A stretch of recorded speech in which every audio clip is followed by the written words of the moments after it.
Précédemment dans Tout savoir sur le manga. Mais l'assistant de l'auteur a eu l'idée de dessiner une courte suite à Mère appelée Mère Omega. Et tu vas en parler? Oui, mais ce sera pour une prochaine fois. Aujourd'hui dans Tout savoir sur le manga. Je parlerai de Mare Omega. T'es au courant que ton récap ne sert à rien? Générique.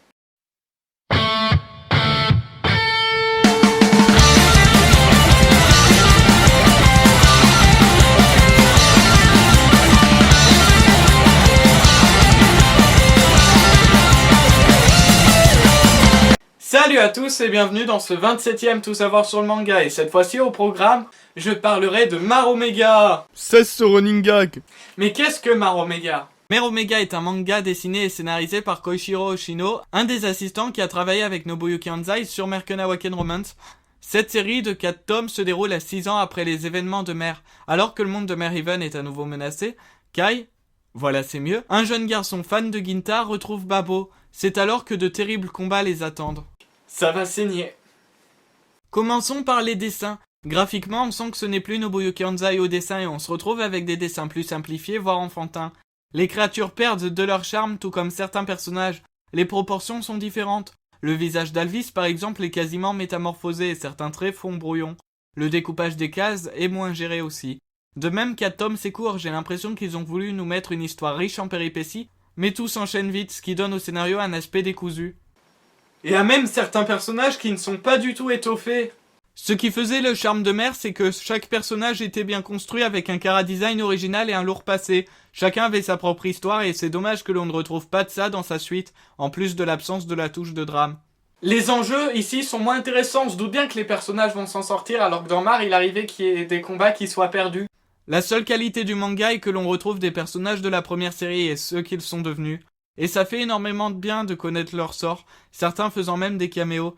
C'était intéressant mais il était préférable de faire un chapitre épilogue plutôt que 4 tomes sur une nouvelle histoire avec de nouvelles bases, avec l'insertion de personnages qui n'étaient pas initialement prévus pour cette histoire. En résumé, Mare Omega est une suite purement fanservice qui joue sur notre nostalgie au détriment d'un scénario et c'est bien dommage, la construction de l'histoire ici paraît totalement négligée. Cette seconde série me permet de soulever une question intéressante, est-ce qu'une œuvre à succès doit forcément avoir une suite? La réponse est nuancée et dépend d'un individu à l'autre. Évidemment, on est heureux de revoir à la vie une œuvre que l'on a adorée, mais il faut savoir faire la part des choses. Certains ajouts nuisent à la qualité d'un manga, par exemple, Mère aurait très bien pu se passer de Mare Omega.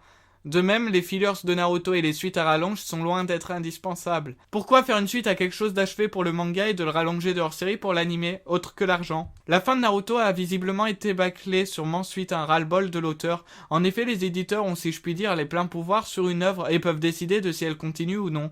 Cette chose a fait que l'auteur est parfois dépossédé de son œuvre pour des raisons commerciales.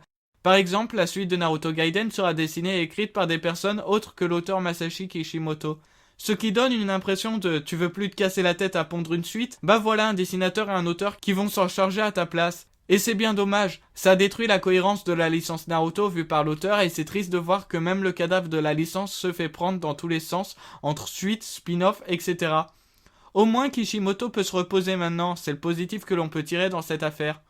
Et puis de même, on va pas se le cacher, mais Dragon Ball Super n'est pas non plus. Oh c'est bon, je pense qu'ils ont compris. Bref, une suite n'est pas forcément bénéfique à une œuvre. Dans le cas de Mare Omega, c'est léger puisque ça n'a pas influé sur la postérité du premier manga, mais pour des œuvres cultes, cela devient beaucoup plus problématique. Ce qui fait qu'un manga est reconnu est sa qualité, si elle diminue pour des raisons de plaire au plus grand nombre, au final ça n'aurait été qu'un simple divertissement.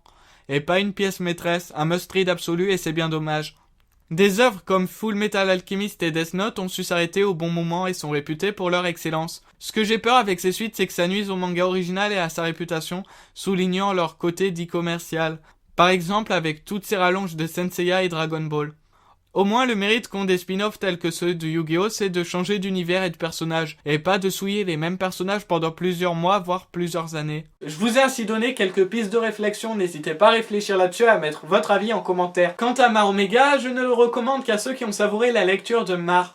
C'est pas à la hauteur de la première série, clairement, mais c'est toujours un plaisir de savoir ce que sont devenus les personnages que l'on a appréciés.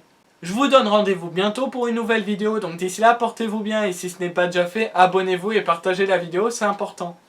Sur ce, je vous aime et je vous dis à la prochaine.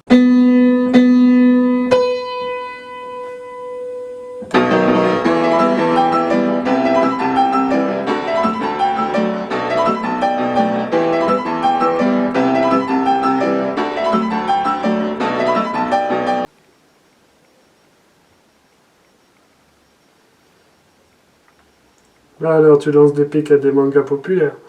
Pourvu que tu ne tombes pas dans les pièges dans lesquels je me suis mis. Un jour on se rencontrera à l'N-Test. J'espère qu'il sera pas trop tard.